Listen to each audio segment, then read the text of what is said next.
Ahmedabad municipal કોર્પોરેશનની budget અંગે review બેઠક યોજાઈ હતી, જેમાં અમદાવાદના મ્યુનિસિપલ કમિશનર, મેયર અને સ્ટેન્ડિંગ કમિટીના ચેરમેનની હાજરીમાં બજેટ રિવ્યુ બેઠક યોજવામાં આવી હતી. તમામ ઝોનના ડીવાયએમસી, એચઓડી તેમજ વિવિધ કમિટીના ચેરમેન હાજર રહ્યા હતા, જેમાં વર્ષ 2022થી 23, વર્ષ 2023થી 24 તેમજ વર્ષ 2024થી 25ના બજેટમાં વિકાસના કામો અંગે ચર્ચા કરવામાં આવી. નાણાકીય વર્ષ 2024-25માં 12,500 કરોડના બજેટના વિકાસના કામોની ચર્ચા કરવામાં આવી. વિકાસના કામો 2,900 કરોડના ખર્ચો કરવામાં આવ્યા હોવાની વિગતો કહેવાય રહી છે, જેમાં સ્ટેન્ડિંગ કમિટીના 62 કામોમાંથી હજુ 45 જેટલા કામો પ્રગતિમાં ચાલી રહ્યા છે. બાકી કામો તેમાં લોટસ પાર્ક શહેરમાં 3,000 સીસીટીવી કેમેરા, કઠવાડા ગૌશાળાનું કામ પણ ચાલી રહ્યું છે. ત્યારે અમદાવાદ મ્યુનિસિપલ કોર્પોરેશન દ્વારા નાગરિકો પાસેથી સુઝાવો પણ મંગાવવામાં આવ્યા છે. પહેલાં તો આ મામલે શું કહી રહ્યા છે સ્ટેન્ડિંગ કમિટીના ચેરમેન દેવાંગ દાણી? આજે જે રિવ્યુ કમિટીની બેઠક મળી હતી, તે બેઠકમાં બજેટને લઈને શું ચર્ચા થઈ તે સાંભળી લો. આજ રોજ માનનીય મેયરશ્રીની અધ્યક્ષતામાં ડેપ્યુટી મેયરશ્રી, તમામ પદાધિકારી, તમામ ચેરમેનો, કમિશનરશ્રી, ડેપ્યુટી મ્યુનિસિપલ કમિશનરશ્રી, તમામ અધિકારીઓની હાજરીમાં 24-25નું જે બજેટ રજૂ કરવામાં આવ્યું હતું કમિશનરશ્રી દ્વારા અને સ્ટેન્ડિંગ કમિટીના સુધારા વધારા સાથેનું જે બજેટ હતું 12,262 કરોડનું જે બજેટ હતું એની આજે રિવ્યુ મિટિંગ રાખવામાં આવી હતી. નગરજનોની જે આપણે વાત કરીએ કે સુવિધાના કામો જે બજેટની અંદર લીધેલા તે તમામ કામોની આજે ચર્ચા કરવામાં આવી છે. જો ખાસ વાત કરવામાં બજેટની અંદર તો 6,384.50 કરોડના કામો સહિત કુલ આપણે જે બજેટ મંજૂર કર્યું હતું તેમાંથી લગભગ 2863 કરોડનો ખર્ચ કરવામાં આવ્યો છે. તદુપરાંત સ્ટેન્ડિંગ કમિટીના જે સુધારા હતા એની અંદર ટોટલ આપણે વાત કરીએ કે 65 કામો લેવામાં આવ્યા હતા, જેની અંદર અલગ અલગ કામો હતા, લોંગ ટર્મ કામો હતા, શોર્ટ ટર્મ કામો હતા, જેમાં ટેક્સ રિલેટેડ જે પણ 6 કામો હતા એ તમામ કામો બધા પૂરા થયા હતા. 12 પ્રકારના કામો 65માંથી પૂર્ણ થયા છે. પ્રગતિના કામોની જો વાત કરવામાં આવે તો 46 જેટલા કામો છે હાલ પ્રગતિમાં છે કે એ કામો લગભગ 1-2 વર્ષે પૂરા થાય.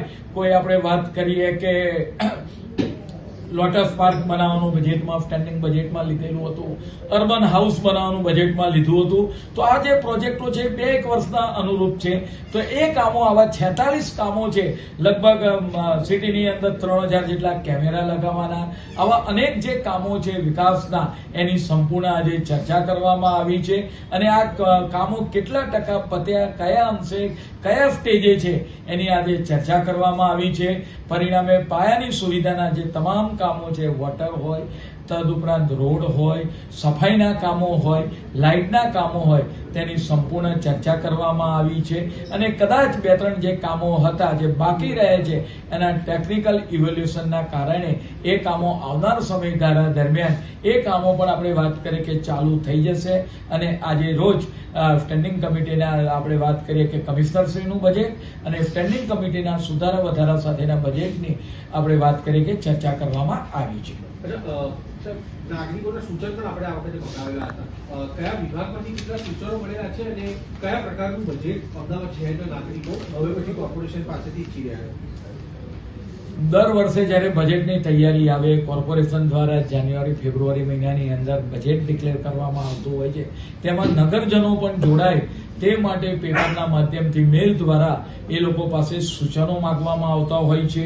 ખાસ કરીને આ વખતે નગરજનોએ 924 જેટલા મેલ અહીં આગળ કોર્પોરેશનમાં કર્યા હતા, જેની અંદર આપણે 2951 જેટલા સુઝાવ આવ્યા હતા.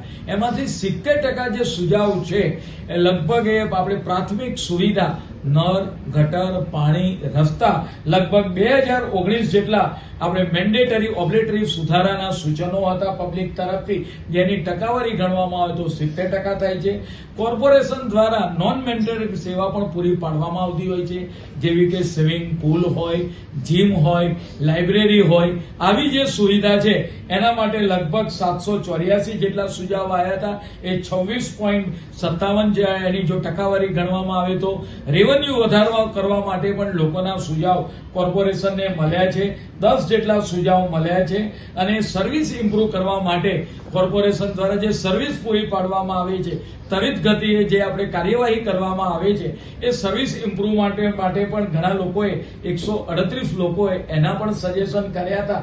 આમ ટોટલ 2951 જેટલા સુઝાવ આવ્યા હતા અને આપણે વાત કરી કે સુઝાવો પર હાલ એના માટેની આ બાયફર્કેશન કરીને પ્રક્રિયા ચાલી છે. તમામ સુઝાવોનો કઈ રીતે અમલ થઈ શકે એ આવનાર બજેટની અંદર એનો સમાવેશ કરવા માટેનો ચોક્કસ પ્રયત્ન કરવામાં આવશે. ચેરમેન સાહેબ, જે 45 કામો બાકી આ હતા અમદાવાદ મ્યુનિસિપલ કોર્પોરેશનના સ્ટેન્ડિંગ કમિટીના ચેરમેન. જે રીતે આગામી દિવસોમાં વર્ષ 2024 અને 25નું જે બજેટ રજૂ થવાનું છે ને તેને લઈને આજે મેયર, કમિશનર તેમજ સ્ટેન્ડિંગ કમિટીના ચેરમેન સહિતના વિવિધ ઝોનોના ડીવાયએમસીની અધ્યક્ષતામાં રિવ્યુ બેઠક યોજાઈ હતી. જેમાં વર્ષ 2024 અને 25ના વર્ષમાં મુખ્યત્વે નાગરિકોના રોડ, રસ્તા અને ગટર અંગેના સુઝાવો માંગવામાં આવ્યા હતા. તેમજ એએમસીની સેવા સુવ્યવસ્થિત કરવા અંગે પણ હાલ મત માંગવામાં આવ્યા છે. તેને જ લઈને હવે જોવાનું રહ્યું કે આગામી દિવસોમાં જે બજેટ રજૂ થવાનું છે તેમાં ખાસ કરીને જે શહેરીજનોની પ્રાથમિક સુવિધાઓ છે તેને લઈને કોર્પોરેશન દ્વારા કયા પ્રકારનું આયોજન કરવામાં આવે છે અને આ બજેટમાં કયા પ્રકારની જોગવાઈ થાય છે. દર્શક મિત્રો, એન કવરેજ ન્યૂઝને આપ લાઇક કરી લો, સબસ્ક્રાઇબ કરી લો અને શેર કરવાનું ભૂલતા નહીં.